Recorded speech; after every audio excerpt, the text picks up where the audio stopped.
Hello friend, prominent classes में आपका स्वागत है। आज हम पढ़ेंगे 11वीं क्लास का चैप्टर फर्स्ट, संविधान क्यों और कैसे।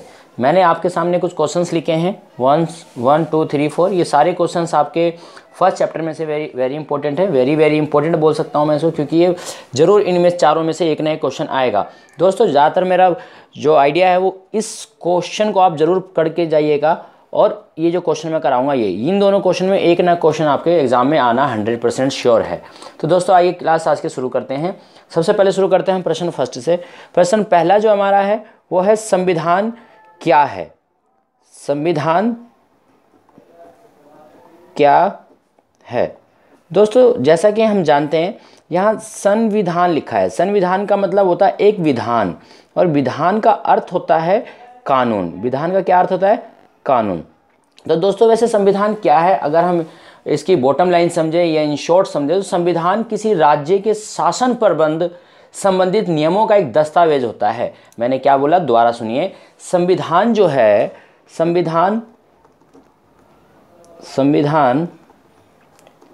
किसी राज्य के शासन प्रबंध नियमों का एक दस्तावेज होता है दोस्तों। ठीक है, क्या होता है? दस्तावेज। दस्तावेज का मतलब मेरा है कोई एक डॉक्यूमेंट टाइप में दस्तावेज होता है। ठीक है, जिनमें कुछ नियम लिखे होते हैं दोस्तों। जिनमें क्या लिखे होते हैं? जिनमें कुछ नियम लिखे होते हैं। अच्छा, नियम, ये जो नियम होते हैं, ये जो नियम है हमारे, वो न्यायालय द्वारा यानी कोर्ट द्वारा मान्य होते हैं दोस्तों। ये आप ध्यान रखिएगा। यानी कि जितने भी नियम संविधान में लिखे गए हैं वो सारे के सारे मैक्सिमम जो है वो कोर्ट के द्वारा यानी न्यायालय के द्वारा, ठीक है, न्यायालयों के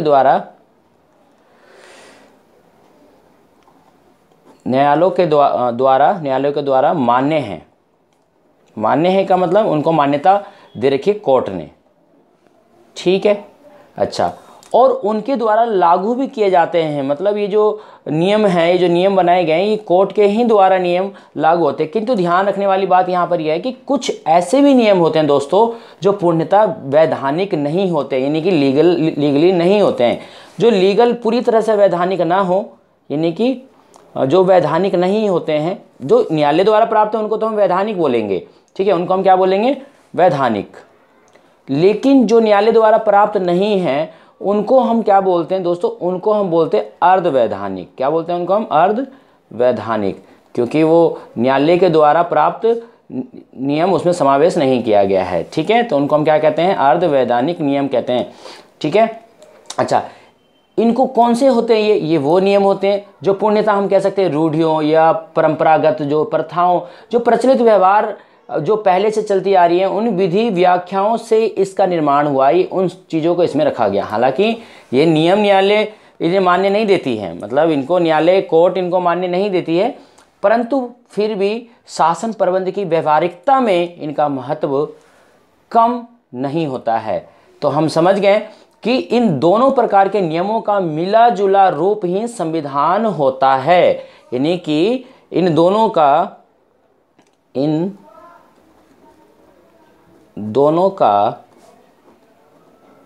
मिला जुला रूप ही संविधान होता है। समझ आया मेरे प्यारे दोस्तों?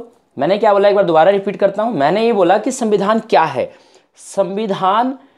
संविधान उन कानूनों या नियमों की पुस्तक है। यानी कि संविधान किसी राज्य के शासन प्रबंध नियमों का एक दस्तावेज है, जिनमें कुछ नियम न्यायालय द्वारा मान्य होते हैं। जो नियम किसके द्वारा मान्य होते हैं? न्यायालय द्वारा मान्य होते हैं। परंतु आपको ध्यान रखना कि सारे नियम न्यायालय द्वारा मान्य नहीं होते हैं। जो न्यायालय द्वारा मान्य होते हैं उनको तो हम वैधानिक नियम बोलते हैं, लेकिन उसमें कुछ नियमों का ऐसा समावेश है जो वैधानिक नहीं है, उनको हम क्या बोलते हैं? अर्धवैधानिक नियम कहते हैं। और इन दोनों का जो मिला जुला यानी कि वैधानिक और अर्धवैधानिक का मिला जुला रूप ही संविधान कहलाता है। यह संविधान हमारा होता है। आई होप आपको ये बात मेरी समझ आ रही होगी। ठीक है, देखो दोस्तों, जैसा हम जानते हैं हमारे देश का भी संविधान इसका ही एक अपवाद नहीं है, मतलब इस संविधान की रचना में भी दोनों प्रकार के नियमों का सहयोग लिया गया है, ऐसा नहीं है कि इसमें नहीं लिया गया है। यहाँ एक प्रश्न भी उठना लाजमी है कि इस संविधान रचना की पृष्ठभूमि क्या थी, कब, क्यों, कैसे संविधान की आखिर रचना हुई, या और इसके बारे में हम अभी समझेंगे। ठीक है दोस्तों, चलिए आगे बढ़ते हैं। ठीक है, खैर अगर आप इसको और पॉइंट्स में समझना चाहते हैं तो इस प्रकार भी लिख सकते हैं कि किसी देश का संविधान, ठीक है, किसी देश का संविधान, किसी देश का संविधान उस देश की राजनीतिक व्यवस्था, राजनीतिक व्यवस्था का वह ढांचा तय करता है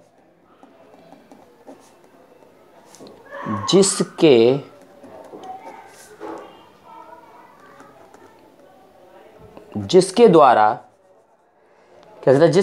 उस देश की जनता शासित होती है। ठीक है, यानी जिसके द्वारा उस देश की जनता शासित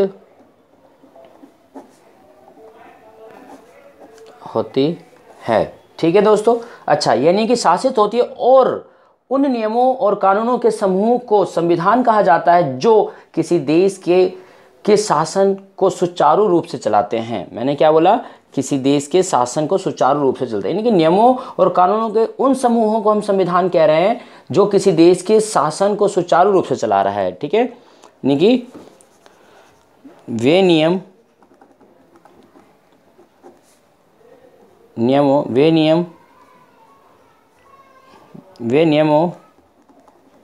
और कानूनों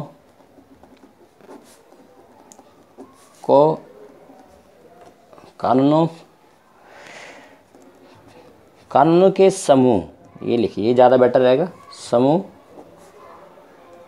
को संविधान कहते हैं या कहा जाता है। ठीक है, जो किसी देश के शासन को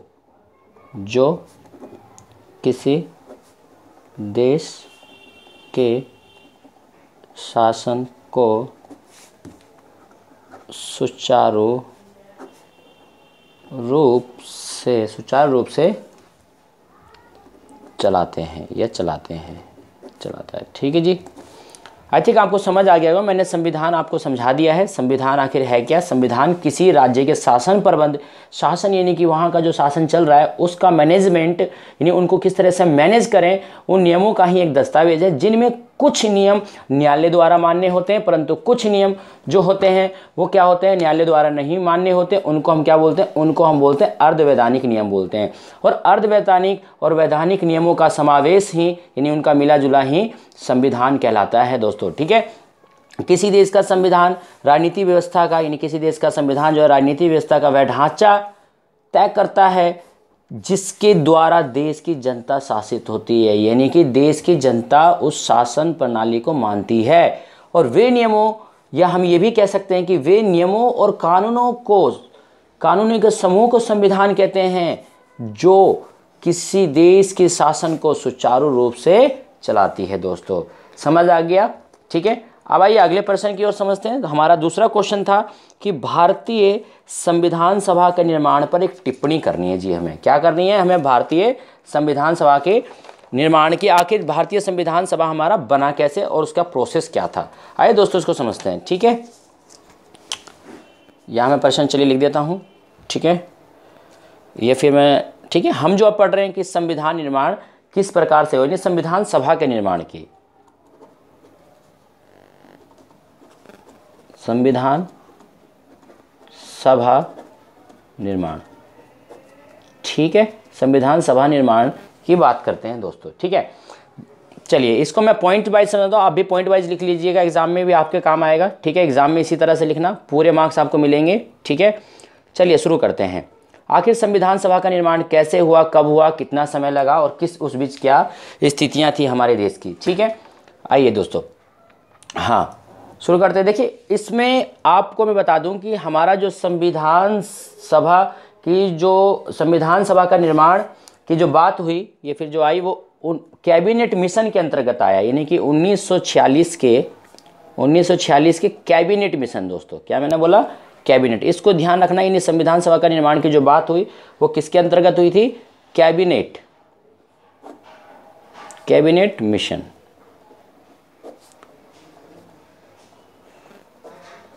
अंतर्गत इसकी शुरुआत हुई दोस्तों। यानी कि 1946 की कैबिनेट मिशन योजना के तहत एक संविधान सभा का गठन करने की बात की गई कि हम क्या करेंगे, 1946 के कैबिनेट मिशन के अंतर्गत एक संविधान सभा का, यानी एक संविधान सभा का गठन करेंगे, यानी गठन किया जाएगा। ठीक है, गठन होगा।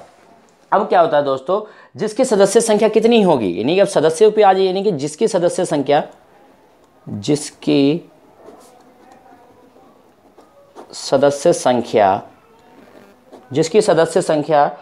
389 थी दोस्तों। कितनी थी, 389 थी।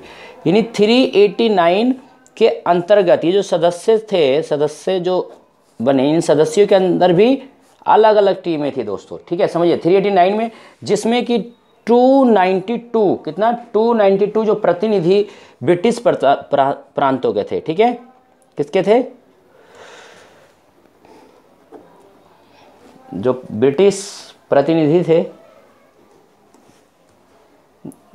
ठीक है, 292 प्रतिनिधि कहाँ के थे, ब्रिटिश प्रांतों के।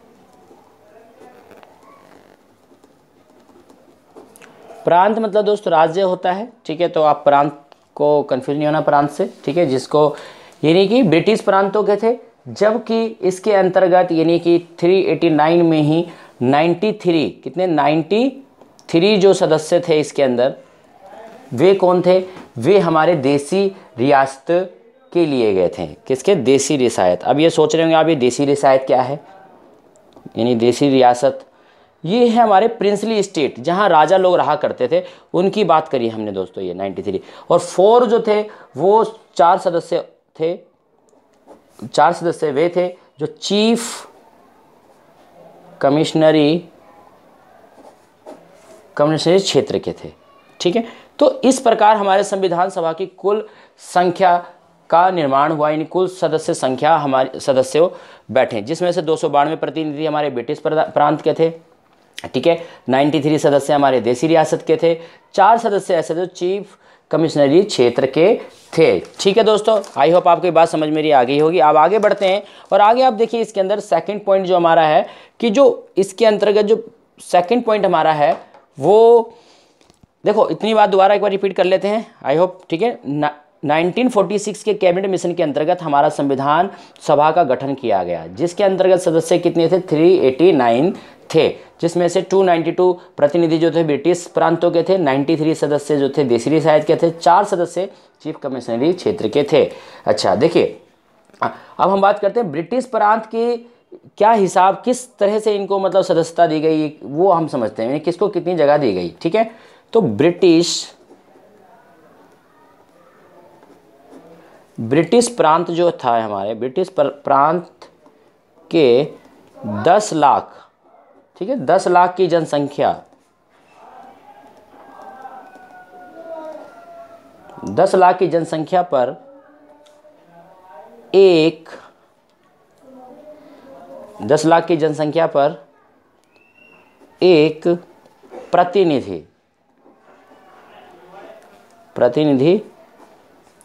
प्रतिनिधि को संविधान सभा में जगह दी गई थी। ठीक है, प्रतिनिधि को संविधान सभा में जगह दी गई थी।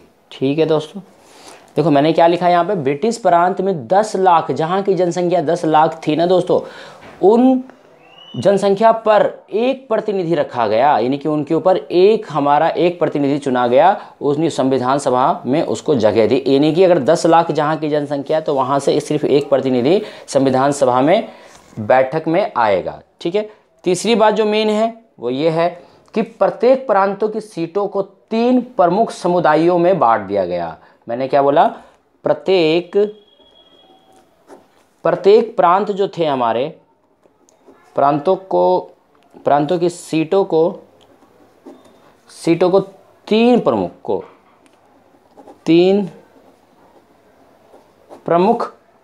समुदायों में बांट दिया गया। समुदायों में बांट दिया गया। ठीक है। जिसके अंतर्गत क्या था? मुसलमान, सिख और सामान्य में उनकी जनसंख्या के अनुपात में बांटा गया। ठीक है। जिसके अंतर्गत मुसलमान,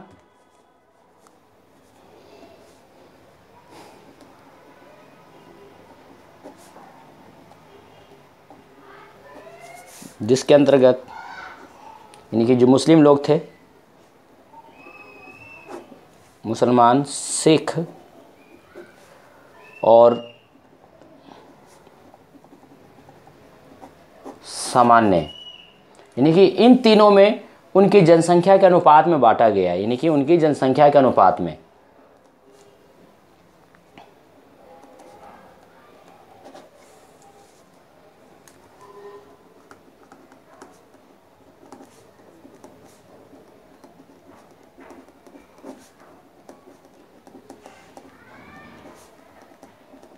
ठीक है दोस्तों। उसके बाद ये थर्ड, अब पहले जब इतनी सारी ये बातें हो गई, हमने क्या करा कि मुसलमान, सिख और सामान्य को उनकी जनसंख्या के अनुपात में बांट दिया। अब क्या हुआ बच्चों? इसमें आपको ध्यान रखना है कि इस दौरान ध्यान रखना, ये जो टाइम चल रहा है 1946 का, और इसी दौरान हमारा देश भी क्या होता है कि हमारे देश के 2 टुकड़े हो जाते हैं, यानी भारत और पाकिस्तान 2 देश बन जाते हैं। ठीक है। वही, खैर हमारे जो संविधान निर्माता थे बड़े दूरदर्शी थे और बड़े धैर्यशील थे जिन्होंने संविधान का निर्माण किया। ठीक है। अब आगे होता है क्या बच्चों कि विभाजन के बाद पाकिस्तान के सदस्य संविधान सभा के सदस्य नहीं रहे। क्यों? क्योंकि वो उस देश से हट गए। ठीक है। तो आपको ध्यान रखना है। इसके बाद क्या हुआ? जब विभाजन हुआ, यानी इस दौरान जब विभाजन होता है, ठीक है, विभाजन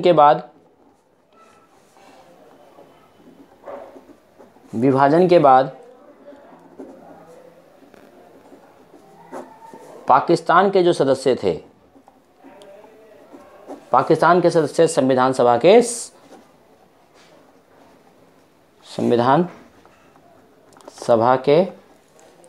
सदस्य नहीं रहे। ठीक है दोस्तों। अब जब नहीं रहे तो भारतीय संविधान सभा में सदस्यों की संख्या जो पहले कितनी थी, 389 थी, वो अब क्या हुआ? घट कर कितनी रह गई? वो अब रहेगी हमारी कुल 299 रह गई। ठीक है दोस्तों। मैंने इस तरह से लिखा, आप इस तरह से नहीं लिखा, इसको एक लैंग्वेज में लिखना। ठीक है। कि विभाजन के बाद पाकिस्तान के सदस्य संविधान सभा के सदस्य नहीं रहे। ठीक है। और भारतीय संविधान सभा में जो संख्या 389 थी वो अब घटकर 299 रह गई। ठीक है। आइए आगे समझते हैं दोस्तों। ये जो आपका क्वेश्चन है ये सीधे सीधे आपके 4 या 5 नंबर में आ सकता है, या हो सकता है 6 नंबर में भी दे दें। तो इसको आप ज़रूर पढ़ के जाएँ, समझ कर जाएँ, ताकि आप आसानी से अच्छे मार्क्स गेट कर सकें। ठीक है। अच्छा, 4th 6th 5th पॉइंट समझिए। हमने जान लिया कि अब संख्या इतनी घट गई। उसके बाद क्या होता है? अब संविधान सभा की, यानी संविधान सभा की पहली बैठक हुई दोस्तों। यानी संविधान सभा की जो पहली बैठक हुई वो कब हुई दोस्तों? वो हुई हमारी 9 दिसंबर 1946। मैंने क्या बोला? 9 दिसंबर 1946 को उसकी बैठक हुई। ठीक है। और बैठक बुलाई गई। इसमें संविधान सभा के अस्थायी अध्यक्ष को चुनाव किया गया। यानी कि इसके अंतर्गत क्या हुआ? संविधान सभा की पहली बैठक हुई 9 दिसंबर 1946 को, जिसमें एक अस्थायी अध्यक्ष चुना गया, जिसमें संविधान सभा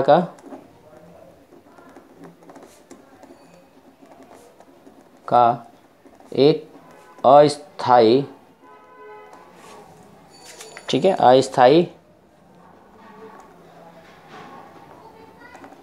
अध्यक्ष डॉक्टर सच्चिदानंद सिन्हा। दोस्तों इसका नाम आप याद रखना, डॉक्टर सच्चिदानंद सिन्हा।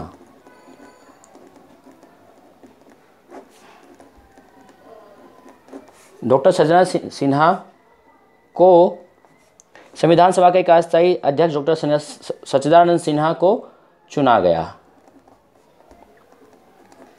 ठीक है, आगे देखते हैं। संविधान सभा का हमने जैसा कि जान ही लिया, हमने अभी पढ़ा कि संविधान सभा की पहली बैठक 9 दिसंबर 1946 की हुई, जिसमें संविधान सभा का एक अस्थायी अध्यक्ष डॉक्टर सच्चिदानंद सिन्हा को चुना गया। परंतु विरोध होने के बाद क्या हुआ, इनको हटा दिया जाता है और इसके बाद क्या होता है, इसके तुरंत बाद में स्थायी अध्यक्ष जो बनते हैं हमारे, वो डॉक्टर राजेंद्र प्रसाद बनते हैं। ठीक है, बाद में डॉक्टर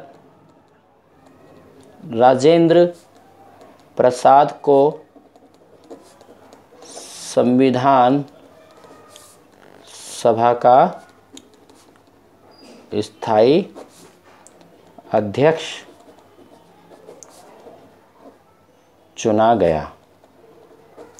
ठीक है दोस्तों, अब आपको अगला पॉइंट आप ये लिख सकते हैं कि हमने जान लिया है कि बाद में डॉक्टर राजेंद्र प्रसाद को संविधान सभा में स्थायी अध्यक्ष चुन लिया गया और इसके अस्थायी अध्यक्ष जो हमारे थे कौन थे, डॉक्टर सच्चिदानंद सिन्हा थे। अब इस दौरान कितना टाइम लगा संविधान बनने में, इस दौरान जो टाइम लगा पूरा वो 2 साल 11 महीने 18 दिन लगे। कितने, 2 साल 11 महीने 18 दिन का समय, यानी कह सकते हैं हम 2 साल 11 महीने 18 दिन का समय लगाकर संविधान का निर्माण किया गया। 18 दिन का समय लगाकर संविधान का निर्माण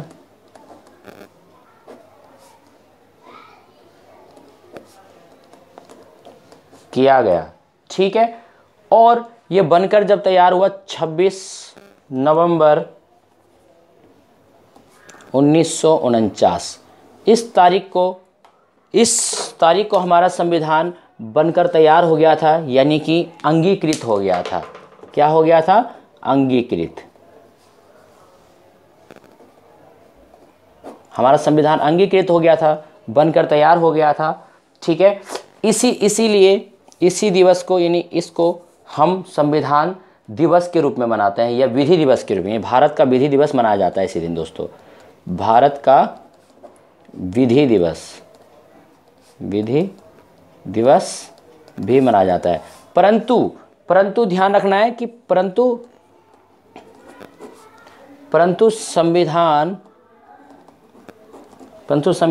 26 जनवरी 1950 को लागू हुआ दोस्तों।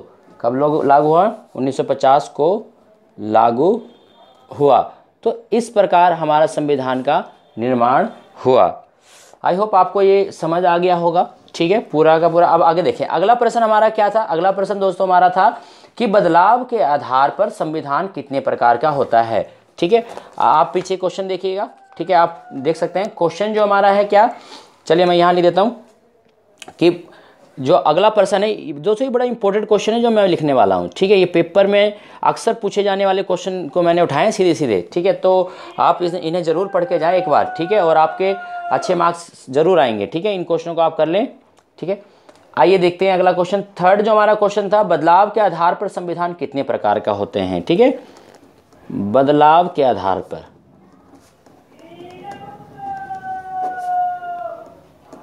तो दोस्तों बदलाव के आधार पर जो हमारा संविधान है वो 2 प्रकार के होते हैं। ठीक है, एक होता है हमारा कठोर संविधान और एक लचीला संविधान। ठीक है, कौन संविधान, कठोर संविधान,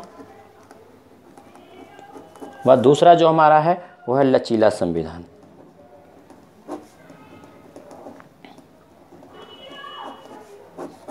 ठीक है, कठोर व लचीला। अच्छा, कठोर संविधान से नाम से ही आपको जैसा कि पता चल रहा होगा, कठोर कोई चीज़ मतलब ऐसी सख्त चीज़ जिसका निर्माण अगर हो जाए तो उसको बदलाव करना मुश्किल हो या उसमें चेंज लाना मुश्किल हो। जबकि लचीला का मतलब ऐसा है कि ऐसे नियम जिसमें हम आसानी से बदलाव कर सकें। नहीं तो जो हमारे संविधान निर्माता थे, संविधान बड़े दूरदृष्टि के थे, वो दूरगामी सोचते थे। उन्होंने एक ऐसे अच्छे संविधान का निर्माण करा जिसके अंतर्गत हमारे संविधान में इतनी आसानी से चेंज भी ना हो सके, और अगर चेंज होने की और हम आसानी से चेंज भी कर सकें। इसलिए संविधान को जो बनाया गया वो कठोर संविधान तथा लचीला संविधान दोनों ही रूप में बना दिया गया। ठीक है, कठोर संविधान ऐसे संविधान जिसमें संशोधन करने के लिए एक कठोर प्रक्रिया अपनाई जाती है दोस्तों। यानी कि आप ये कह सकते हैं संशोधन करने के लिए इस कठोर संविधान में, यानी संशोधन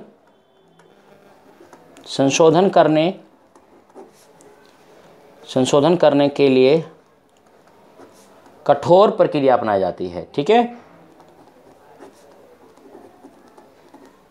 प्रक्रिया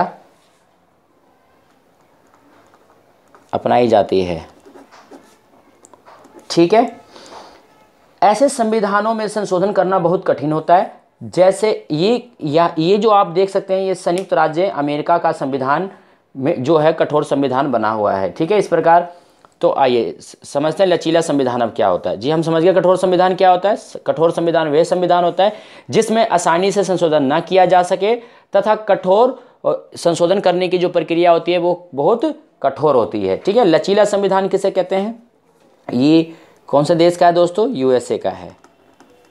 ठीक है, आप समझते हैं लचीला संविधान। लचीला संविधान जिस संविधान में संशोधन करने की लिए कठोर प्रक्रिया आवश्यकता ना हो और संशोधन आसानी से कर दिया जाता है, ये जाए, ऐसे संविधान को लचीला संविधान कहा जाता है दोस्तों। ठीक है, यानी कि संशोधन आसानी से हो जाए, संशोधन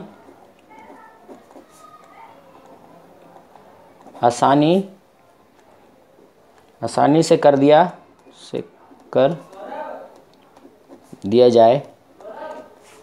जाए। ठीक है, और जिसके अंतर्गत क्या है, कठोर प्रक्रिया की आवश्यकता ना हो। ठीक है, ऐसे संविधान को हम क्या कहते हैं दोस्तों? ऐसे संविधान को हम लचीला संविधान कहते हैं। ऐसे को हम क्या कहते हैं? लचीला संविधान कहते हैं। ये जो है कंट्री, ये है बच्चों ब्रिटेन। ठीक है, अच्छा आपको मैं बता दूं, जो ब्रिटेन देश है उनका संविधान अलिखित है दोस्तों। एग्जाम में पूछा सकता है किस देश का संविधान अलिखित है। ठीक है, तो आप बताएंगे ब्रिटेन का संविधान अलिखित है या इंग्लैंड का बता सकते हैं। ठीक है, तो आई होप ये क्वेश्चन आपको समझ आ गया होगा। ठीक है, ये बड़ा इंपॉर्टेंट क्वेश्चन है, इसको आप ढंग से एक अपनी लैंग्वेज में, भाषा में लिख लेना दोस्तों, इसको पूरा आपको मार्क्स मिलेंगे। ठीक है, अब हम अगले प्रश्न की ओर बढ़ते हैं। अगला प्रश्न जो हमारा है वो ये है कि दोस्तों, अगला प्रश्न देखिए आप, अगला प्रश्न हमारा था कि भारतीय संविधान उधार लिए गए सिद्धांतों का एक टोकरा है। ठीक है, आइए अगला देखते हैं। संविधान, देखिए ये वेरी वेरी इंपॉर्टेंट क्वेश्चन है दोस्तों, वेरी वेरी इंपॉर्टेंट है, तो इसको आप जरूर करके जाएं, इसको ही पढ़ लेना। ठीक है, यानी कि हमारा जो संविधान है वो एक उधार लिया गया सिद्धांतों का टोकरा है, या कह सकते हैं कटोरा है, या उधार लिया गया संविधान कहते हैं। ठीक है, आइए,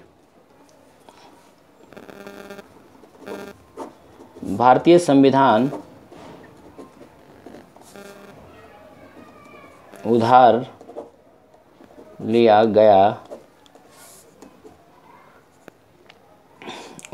गया संविधान है।